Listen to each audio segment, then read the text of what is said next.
What's up, guys? My name is Kayleen. I work with Wilson Leung Real Estate Associates, and I recently passed my exam in 2020. My name is Deborah, and I am also with Wilson Leung Real Estate, and I passed my exam on January of 2021. So today we're going to discuss the exam, what we did in order for preparation to pass, and what to expect while we're actually taking the exam. So some things that you can't do without your real estate license is using Bluetooth access, which is called Supra, for showings, and you also cannot write out a contract for your clients without a license or negotiate in any sense unless you have a license. There's two different exams you can apply for. There's the Salesperson Exam and then there's the Broker Exam. For the Salesperson Exam, it's gonna be 150 questions and you're gonna have 3 hours. Those hours are gonna pass by. And you have to get a 70% in order to consider being passed. For the Broker Exam, it's actually 200 questions, nice and long, but you get 4 hours and you have to get a 75% in order to pass the exam. I'm going to talk about how I prepared for the exam. So the resource that I used was called prepagent.com. Don't worry, I'm not sponsored by Joe, but basically, first I found his resources on YouTube where you can see a lot of different series of videos. And then because I like the way that he educated, because it was really simplified, you can actually go onto his website, and on his website he actually has loads of multiple choice quizzes. And so in each chapter there's about 100 multiple choice questions, and the way that I personally did it was I made sure I got 90% or higher for each chapter before I got into the exam. Another quick tip, set a deadline. Make sure you get an exam date, because I realized that for myself, once I set an exam date, I was laser focused. If I had 1 month to prepare, if I wasn't studying, I just knew that I was wasting time and I was wasting money, and so that's what I did. I studied, I'd say, good 3 months. I studied a week. Once you're finished with Prep Agent, there will be a lot of similar questions like the quizzes Prep Agent provides you if you pay for the resources. And trust me, we're not advertising, but once you feel confident and ready to set a test date, what you'll do next is go on the DRE website and apply for an exam. You have to make sure that you apply for it, because somebody made a mistake and didn't apply for it, waiting for a test, and once the test dates were available after COVID, they couldn't apply. When you're applying, you're gonna have a $60 fee to take the actual test itself, and then there's another additional fee to sign up for your license, which will be $245. I know Deborah did a little bit differently, but I recommend applying for both the license and the test at the same time, because it's a lot less back and forth and you get your license a lot faster.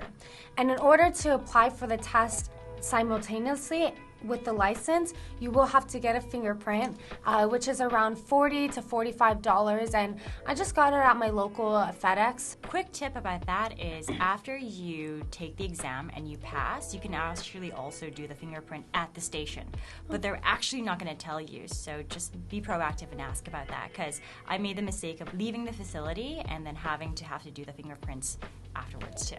5 different places you can take the exam throughout California: Sacramento, Oakland, Fresno, LA, and San Diego. Let's talk about what happens on the day of the exam. So you can actually pick your exam time, which is good. I picked 8:30 a.m. so then I can just get in there with all my memory. And so I actually got there early, 8:30 a.m., and there's going to be someone at the door. I don't know if it's going to be different because of COVID, but she pretty much just signs you in. You bring your paper, and I was at the Sacramento facility, so it's really clean, really small. So once you go in, there's a locker for you to put all your stuff in, and then you walk up, show your IDs, and then once you're checked in, they give you a mouse and you go in and take the exam. And you are allowed bathroom breaks. However, of course, there's going to be someone that watches you just to make sure you're not cheating or anything. But yeah, it's really comfortable, really clean for the Sacramento one. And once you're done your exam, you'll just get up, go to the counter, and that's when they're actually going to show you your results. They don't necessarily show the results right away. They have it stapled, and you're not allowed to open it until you walk out. And at that point, it'll either tell you if you passed or failed. Definitely heard some people failing due to their cuss words. Definitely an emotional experience, but if you study hard with Prep Agent and utilizing the right resources, it'll be fairly easy. Don't get confused because your DRE license number is actually different from your exam number. So you're gonna have to wait for an email for the DRE, and you can actually go online and check if you have your number.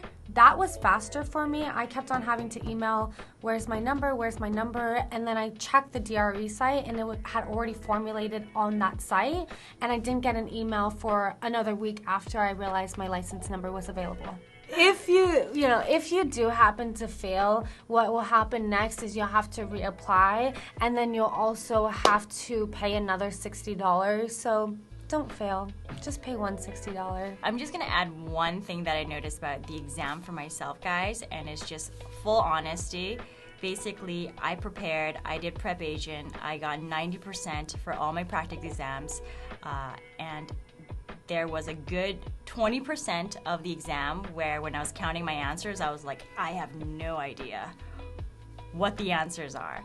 And so, to be honest, I actually pulled a Hail Mary, kind of like, oh my God, I hope I passed. So just know that if you did the work, no regrets, but it's going to be a mixed bag, but I know you guys can do it if you're committed to this. You study for so long, you really want to pass the first time, that you're going to second guess during a test, like, oh my God, there's going to be 2 answers that are wrong for sure.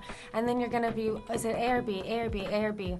Go with your gut instinct, because I feel you on that one. Like, I second guessed and hesitated, but I went back and I was like, okay, realistically, I for sure got 5 wrong, but I could have got like so many more wrong, and that's because that hesitation, and we both had that hesitation and we both passed. So go with your gut instinct. Exactly. And the thing is, like, we have some colleagues that work in our team and they actually failed the first time.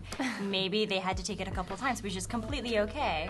Just, if you know this is something that you want to do and you stay committed, keep on going for it, because it's going to be worth it. Well, after you get your email with your DRE license, you can print out a certificate that is available online for you, and then a few weeks later, you will actually get a DRE license that you can keep in your wallet, and I do recommend keeping it in your wallet, because some tours, if you're having to go to the homeowners association office to obtain the key, you have to have that license or you're not going to get into that showing.